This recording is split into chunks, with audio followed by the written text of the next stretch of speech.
You've been told your whole life that dreams demand effort, that if you just push a little harder, work a little longer, control a little more, life will finally give in. But have you noticed how reality doesn't bend to force? How the moment you stop chasing is often the moment everything you've been wanting quietly finds you. There is a secret no one taught you. Effort is not always the bridge, it can be the barrier. We grow up in a world that worships control. From a young age, we are taught to dominate the unknown, to plan every detail, to grind until life obeys. And for a while, it seems to work. You push harder, you get results. You hustle, and you win. But beneath that surface victory lies an exhaustion that whispers something different. Maybe all this force is only keeping you from what is already yours. Here begins the paradox of effort. The tighter you grip, the less you hold. Try to clutch water in your hands and it slips through your fingers. The same is true with manifestation. It does not respond to your willpower. It responds to your wavelength. The universe is not a machine to be controlled. It's a mirror that reflects who you are being. Think back to moments when you wanted something so badly it consumed your thoughts. You tried, planned, obsessed, and the harder you reached, the further it drifted away. But then, almost as a trick of fate, the moment you stopped fighting, when you exhaled and let go, it appeared. Was that coincidence? Or was that life revealing its true mechanics? This is where everything we were taught collides with truth. Because the culture we live in praises struggle. We glorify busyness, hustle, and the constant grind as if exhaustion were a badge of honor. We measure worth by how much we endure, yet quantum manifestation does not play by those rules. Its logic feels backward until you live it and realize it was never about doing more. It was about being more. Effort, when born from desperation, is a declaration of lack. It tells the universe, I don't have. And energy always amplifies what is declared. When you strive too hard, your frequency becomes one of distance, of wanting, not having. And so the thing you desire stays out of reach, matching the vibration of your belief. The universe does not respond to your effort. It responds to your essence. Picture yourself standing before a mirror. You wave your arms, you shout, you plead for the reflection to change, but it never moves faster. The mirror does not bend to your demand, it moves with your being. The moment you smile, it smiles instantly. The moment you calm, it reflects serenity. The mirror never reacts to your effort, it reflects your energy. Reality works the same way.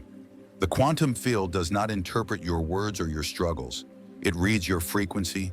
It responds not to your doing, but to your state of being. And here is where most people stumble. They confuse surrender with giving up. They think letting go means apathy, laziness, or waiting idly for miracles. But surrender in the quantum sense is not weakness.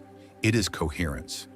It is the art of stepping so completely into alignment with what you desire that effort becomes irrelevant. Neville Goddard called this living in the end. You don't plead for the result, you embody it. You don't chase the future, you become it. Because the moment you inhabit the vibration of what you want, you collapse the distance between you and it. The paradox of effort dissolves. Remember the last time you searched frantically for your keys, your phone, or a name on the tip of your tongue? The harder you tried, the more elusive it became. But the second you stopped straining, it revealed itself effortlessly. That wasn't magic. That was awareness expanding the moment tension disappeared. When you are tense, your perception contracts. Your nervous system locks into survival, scanning for problems. You can't see beyond what's missing. But when you relax, awareness expands. Your mind opens, the answer surfaces. The field, which was always holding the solution, can finally reach you. Even science whispers this truth. Neuroscience shows that effort under stress activates the fight or flight response, narrowing the brain's focus, shutting off creative flow. In contrast, states of relaxation and openness awaken the parasympathetic system, the realm of intuition, inspiration, and coherence. In that coherence, the brain and heart synchronize. You become a single, harmonious signal, and the quantum field responds not to noise, but to harmony. So stopping the chase isn't passivity, it's power. It is the only frequency where manifestation becomes possible. Still, many ask, if effort blocks manifestation, does that mean I should never act? The answer is no. Action still matters. But what matters more is where that action is born. Action born of fear says, I don't have. Action born of alignment says, I already am. The universe can feel the difference. One repels, the other attracts. When you stop acting from lack and start moving from fullness, your life stops being a chase and becomes a flow. The outer world stops resisting you because you are no longer resisting yourself. Reality, like the mirror, begins to smile back. So perhaps the true mastery of manifestation is not about trying harder, but about remembering who you are when you stop trying. The moment you release control, life reveals its own intelligence, and it's far more graceful than force could ever be. Inspired action is the language of alignment. One form of action chases, the other attracts. Most people only know the first. They act from lack, unaware that effort born from emptiness only multiplies emptiness. The missing piece is not about what you do, but the state you act from. When you embody the outcome first, action becomes an expression, not an attempt. It stops being an effort to get and becomes a reflection of being. That is the vibration the field understands. So the paradox sharpens. The less you try, the more aligned you become. The more you relax into presence, the more reality rearranges itself around you. It feels backwards, almost rebellious, because it dissolves everything society taught you about success. But quantum manifestation isn't about controlling outcomes. It's about surrendering the illusion of control so completely that results become inevitable. The harder you try, the further you delay what surrender delivers instantly. And here lies the open loop. If stopping the struggle is the key, what happens when you go beyond the absence of effort and start living as if your manifestation is already done? What changes when trying turns into being? The answer unfolds when science and spirit finally speak the same language, revealing that letting go is not weakness, but the most precise alignment of all. When you force reality, you don't just exhaust energy, you create resistance. And resistance is not just a poetic metaphor. It's measurable. It's tangible. It lives in both the body and the field. Neuroscience and quantum theory now show what mystics have whispered for centuries. The effort you believe will bring things closer is often the same vibration keeping them away. To understand why, begin with the body. The nervous system has two gears, sympathetic and parasympathetic. The sympathetic is survival, fight, flight, or freeze. When you're striving, gripping, and forcing, your body interprets that as threat. Cortisol floods your system, adrenaline spikes. Your focus narrows to what could go wrong. Evolutionarily, this was perfect for escaping danger. But manifestation is not about escaping a predator.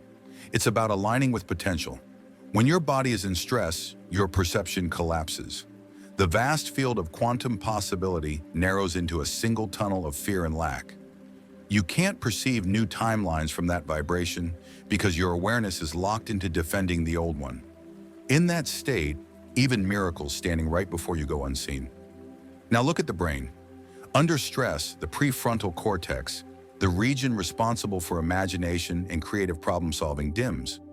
Blood is redirected to the amygdala, the ancient alarm bell of fear. This is why when you try harder, you often feel more stuck.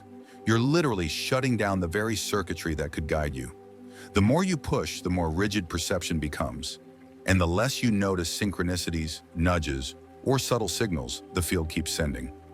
The universe whispers through intuition, but stress makes you deaf to it. From a manifestation standpoint, this is catastrophic.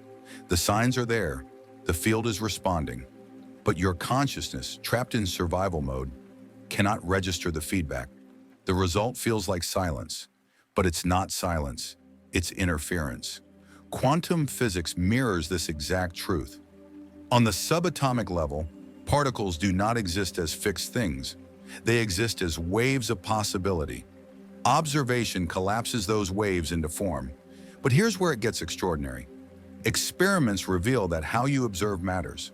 The emotional and mental state of the observer influences the outcome itself. Coherence produces clarity. Chaos produces distortion. When you look through the lens of fear, urgency, or scarcity, you collapse the field into patterns that mirror those frequencies. The science of resistance is the science of misaligned observation.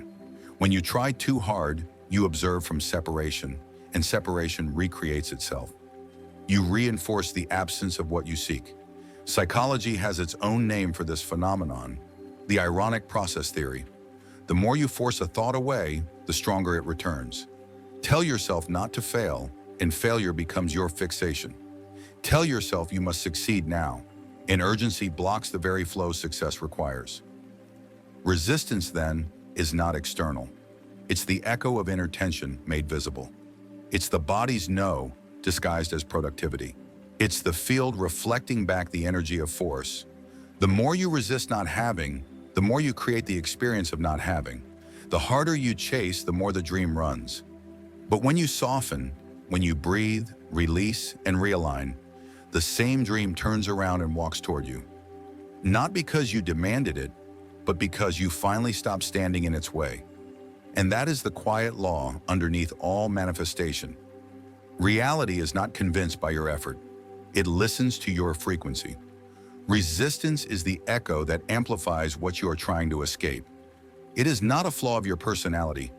It is a fundamental law of energy. What you resist persists, not because the universe is cruel, but because attention is nourishment. Every thought you push against, you feed. Every emotion you reject, you anchor more deeply into form. Resistance is magnetic. It clings to the outcomes you fear most and draws them closer, silently sculpting the very reality you're trying to avoid. This is why affirmations sometimes fail. When you repeat, "I am abundant," while vibrating in lack, the field does not hear your words. It hears your frequency. The mind speaks language, but the universe speaks vibration. The affirmation becomes a thin veil stretched over resistance, and the field mirrors the truth beneath: desperation. The brain detects the lie, the heart senses the incoherence, and the field responds faithfully to what is real, not what is spoken. Trying harder to override resistance only multiplies it. This is why so many seekers exhaust themselves in rituals, meditations, and endless visualizations, doing everything right, but from the wrong state. They are acting from the tension of absence, and the field simply echoes it back. Resistance is not neutral, it is creative. Each attempt drenched in desperation generates results that match desperation. The science of resistance is not about punishment, it is about precision. The universe is not withholding your manifestation, it is matching your signal perfectly. You are not being tested by the universe. You are testing yourself, projecting frequencies that encode lack while hoping for abundance. The field is not ignoring you. It is answering you exactly at the level you are broadcasting. And that realization is the shift. Because when you understand this, you stop fighting the current and begin to float with it. So what's the alternative? If effort breeds resistance, should you stop acting altogether? Not at all. The difference lies not in action, but in the state from which action emerges. Neuroscience shows that when the parasympathetic nervous system is active, when the body feels safe and open, the brain shifts into alpha and theta rhythms. These are the frequencies of imagination, intuition, and effortless creation. In this state, awareness expands. You notice synchronicities that were invisible before. You act, not from panic, but from clarity, not from fear, but from flow. This is not passivity, it is resonance. You are no longer forcing the field, you are becoming porous to it.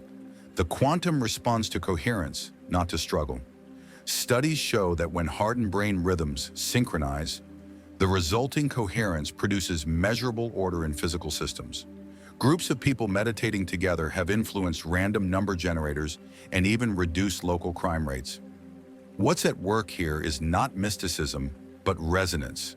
Coherence is contagious. Order begets order. When you stop resisting, you stop distorting the field.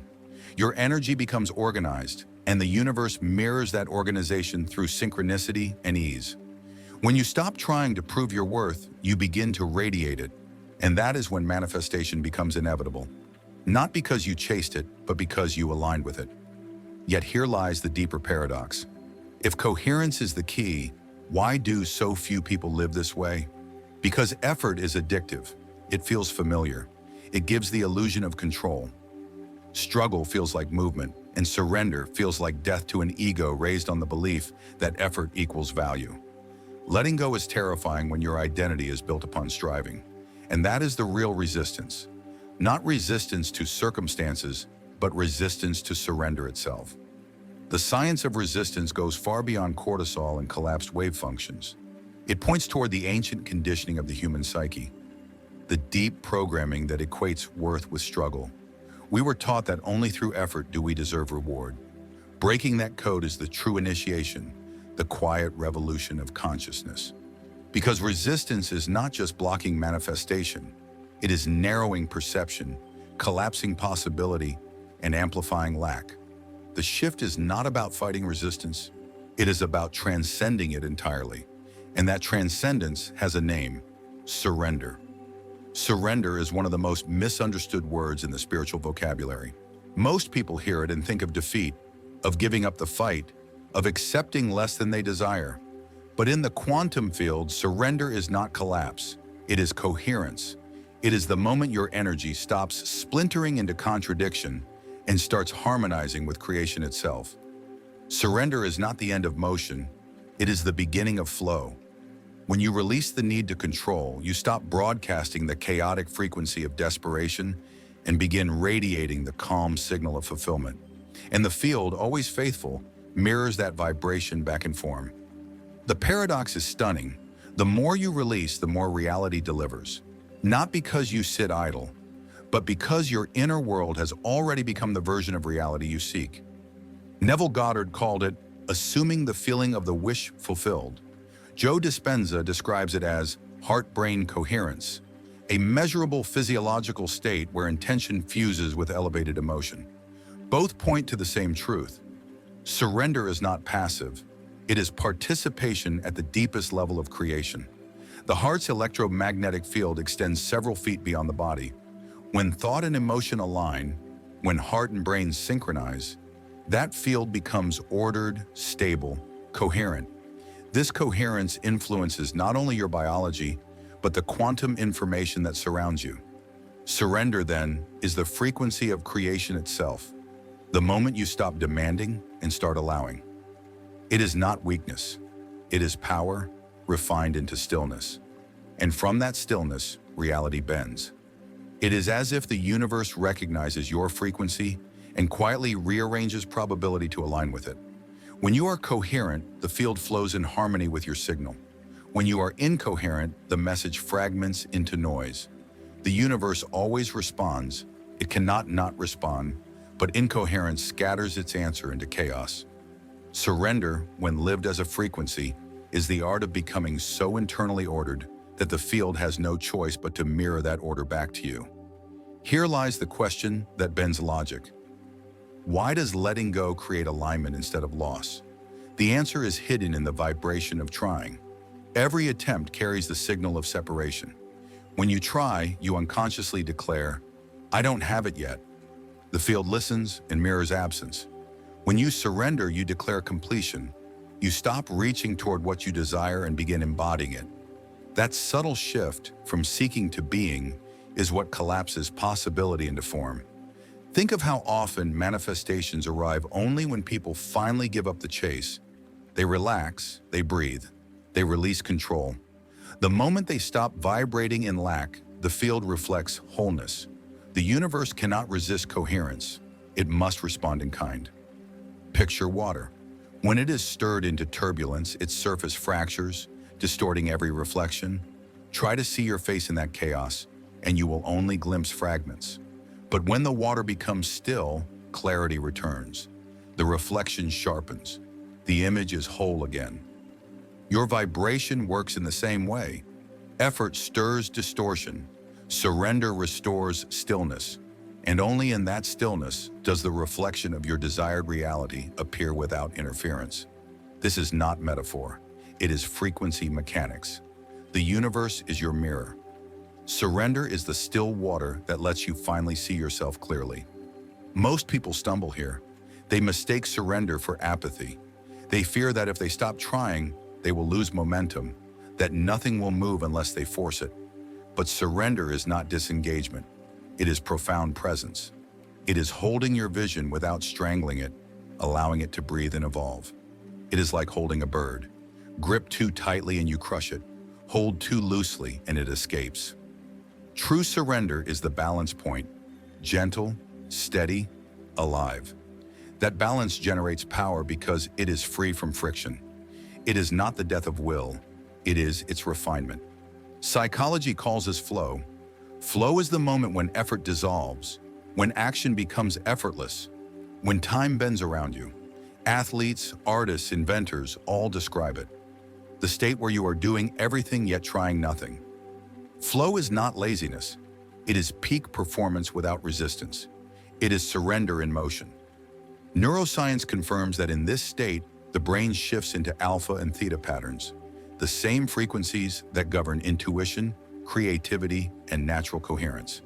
In flow, your actions emerge from alignment, not strain. Surrender, then, is the frequency of sustained flow. Not a fleeting moment of ease, but a living baseline. Spiritual traditions across time have named this in their own languages. Taoism calls it Wu Wei, effortless action. Buddhism calls it non-attachment, the art of releasing clinging. Christian mysticism calls it letting go and letting God. Though their words differ, the essence is identical. Surrender is not giving up, it is tuning in. It is the state where your energy stops colliding with the field and begins harmonizing with it. Now pause and challenge your conditioning. What if true effort has never been about pushing harder, but about training yourself to stop fighting? What if the discipline required for manifestation is not exertion, but release? This flips everything culture taught you about success. The most advanced practice is not constant striving, it is sustained coherence. It is learning to hold the end in mind while trusting the path to unfold. That is not weakness, it is mastery. And here lies the open loop. If surrender is the state, what happens when reality itself begins to rearrange around that frequency? How does life respond when your signal becomes so coherent that the field starts moving on its own? This is the hidden mechanism behind what many call luck or divine timing. Reality doesn't shift by coincidence. It shifts by resonance. Every manifestor eventually reaches this threshold, the moment when trying collapses into being. Suddenly, reality begins to move in impossible ways. The job that never called back reaches out without reason. The relationship you stopped chasing reappears with ease. The opportunities you once begged for start arriving uninvited. To the logical mind, it looks like magic, but it is resonance, the field reorganizing around your new vibration. When you stop trying, reality starts arranging. The shift is so profound that once experienced, it shatters the illusion that effort alone creates results. Imagine a pendulum. If you keep pushing it frantically, it swings wildly, out of rhythm, chaotic. But if you give it one clear release and let gravity guide its motion, it finds its natural arc, steady, balanced, effortless. Surrender is that release. It is not inaction, it is harmony with the forces already in motion. And when you reach that state, you understand. The universe was never asking you to fight for alignment. It was asking you to remember you already are it. Your life moves by the same laws. Constant pushing creates turbulence. Surrender restores rhythm. And in that rhythm, events begin to align with an elegance no amount of strain could ever design. You stop fighting against the current and begin gliding with it. The signs multiply, doors open, paths rearrange. Not because you forced them, but because you finally allowed them. Quantum science whispers the same truth. When two systems reach coherence, they no longer clash, they harmonize. Their rhythms entrain, their patterns stabilize, and energy begins to flow freely between them. Physics calls it resonance. Spirituality calls it surrender. In both, the principle is identical. Force fractures, alignment unites. When you stop trying, your personal frequency syncs with the greater field of possibility. What once seemed distant begins to slide effortlessly into place, not by effort, but by vibration. That is why manifestations so often arrive when you least expect them. Expectation wrapped in obsession is resistance, but openness wrapped in trust is alignment. The difference is not in what you do, but in the state from which you do it. Still, many wonder, how do you know when you're letting go and when you're simply doing nothing? The difference is energy. Doing nothing is collapse. It is fear disguised as peace. Letting go, however, is alive. It is a quiet expansion. When you truly release, your body feels lighter, your breath deepens, your mind clears. You are not ignoring reality. You are partnering with it. You become a conscious participant in the rhythm of creation. The universe notices. It begins to speak in the language of alignment. Through coincidences, encounters, moments of timing so perfect they seem impossible. The structure of your life subtly bends toward harmony. You've seen this pattern before. Someone sends hundreds of resumes and hears nothing. Then they stop forcing, focus inward, and the perfect opportunity appears. Someone exhausts themselves searching for love, gives up, chooses joy, and love walks in effortlessly.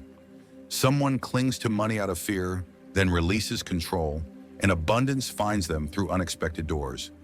These are not random miracles. They are blueprints. Proof that life rearranges itself not around control, but coherence.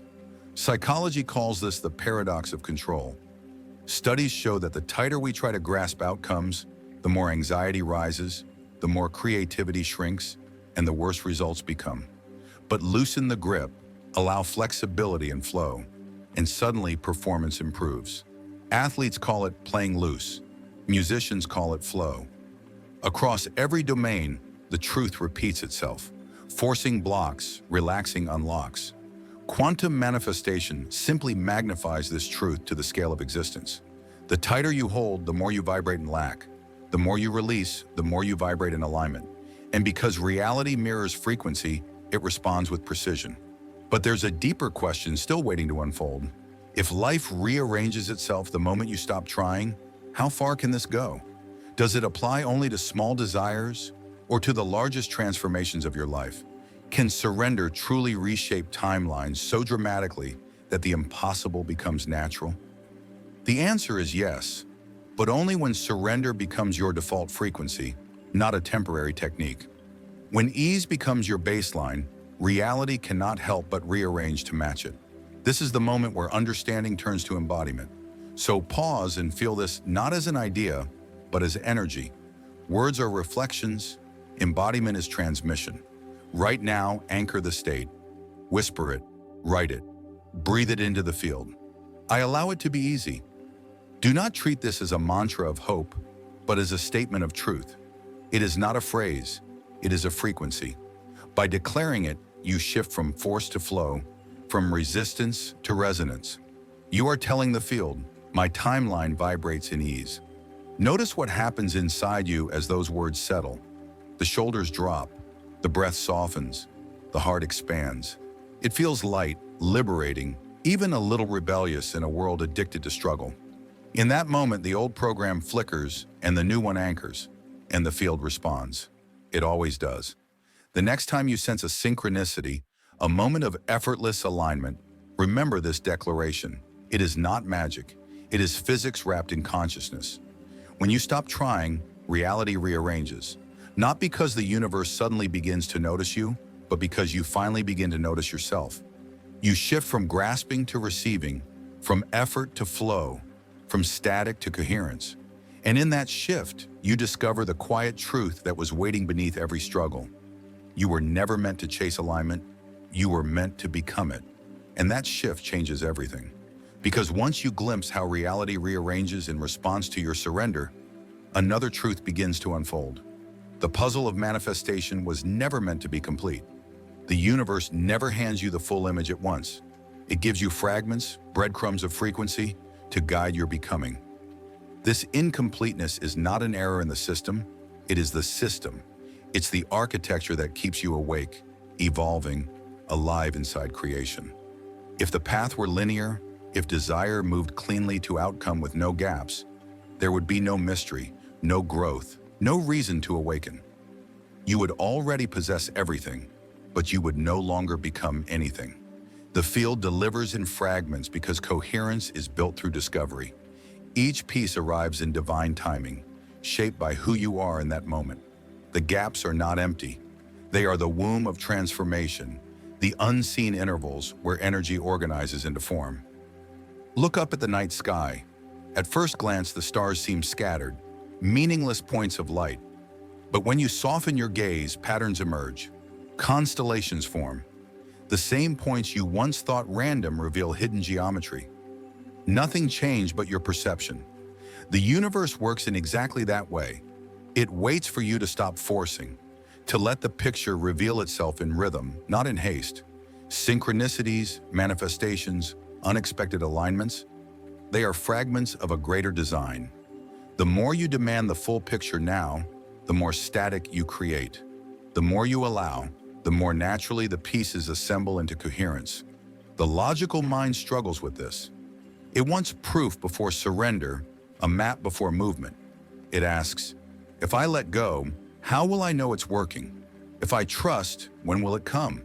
If I stop trying, what if nothing happens?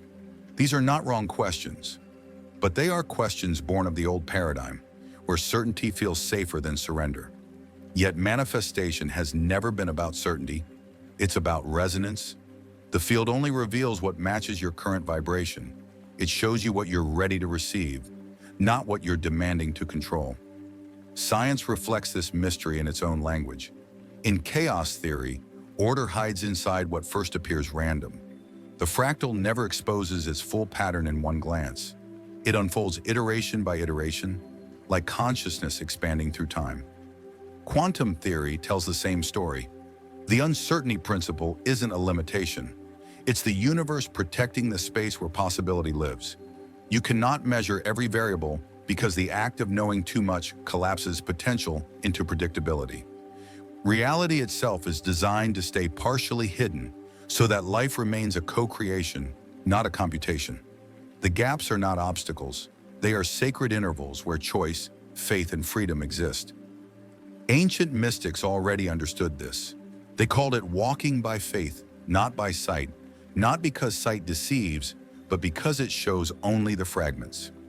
Faith is the bridge across what you cannot yet see. It is the courage to walk with partial light, trusting that illumination comes step by step. Each fragment you receive is enough for now. The next piece will meet you when your frequency aligns with it. This rhythm keeps you moving, refining, deepening. If you were handed the entire blueprint at once, your journey would become mechanical, predictable. You would no longer be a creator, only a follower of inevitability. The unknown is what keeps you sovereign. And yet the mind resists this incompleteness. It tries harder, grasps tighter, demands clarity.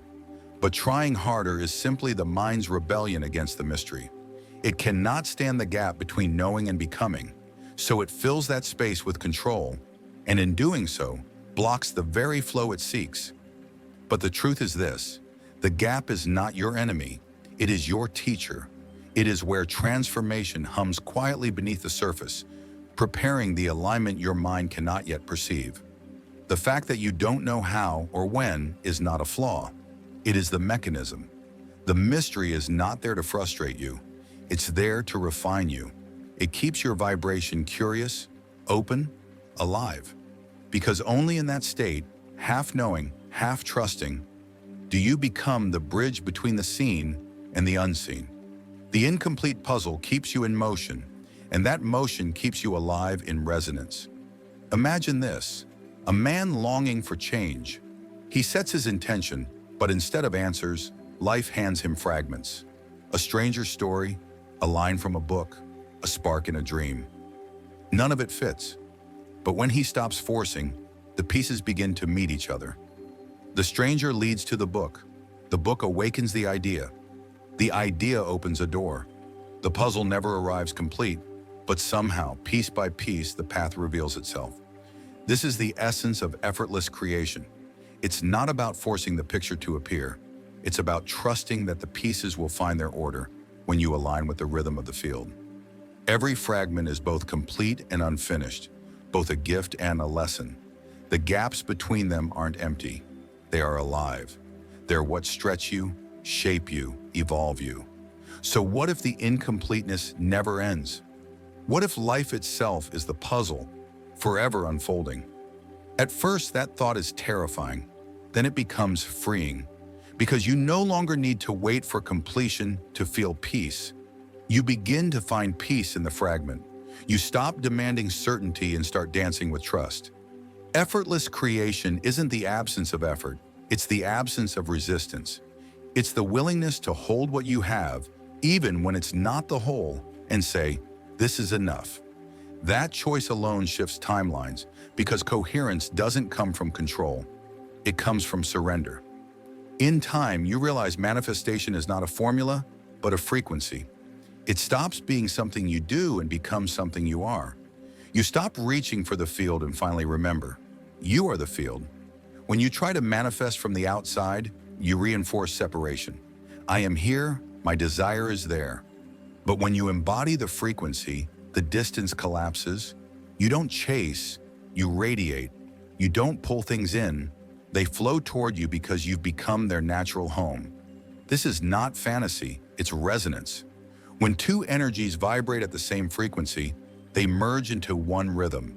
Your consciousness works the same way. When you hold the vibration of your desire through being, not forcing, the field aligns around you. You're no longer trying to enter a new reality. You're embodying it so fully that reality has no choice but to follow. Every tradition has whispered this truth. The mystics said, "Be still and know." The sages of the East called it Wu Wei, action through alignment, not struggle. Neville Goddard spoke of living in the end, not as imagination, but as identity. And modern science simply calls it coherence. Different languages, one truth. When you stop trying, you start resonating. So what does life look like when you live this way? Not sometimes, but always. It doesn't mean perfection, it means rhythm. You still act, but action feels like flow. You still choose, but choice feels effortless. Life stops being about achievement and becomes about allowing. The puzzle no longer frustrates you because you see it was never meant to be finished. It was meant to be lived. And in living it, something extraordinary happens. You stop searching for signs and you become the sign. You move through the world as coherence itself, calm, radiant, magnetic. People feel it. Circumstances bend toward it. You become a walking synchronicity, a living proof of alignment. This is the quiet revolution of effortless manifestation. Not force, but flow. Not struggle, but surrender. Not doing, but being. So here lies the real invitation. Let go of the idea that effort equals worth. Release the story that struggle is the cost of creation. Because the truth is simple. You were never meant to chase. You were meant to align. Alignment isn't something you try to maintain. It's something you become. And when you become it, the universe no longer needs convincing. It just responds. The journey doesn't end here. It begins right here, in this breath, in this moment, with you not trying, not reaching, but becoming. And when you become, reality cannot help but align.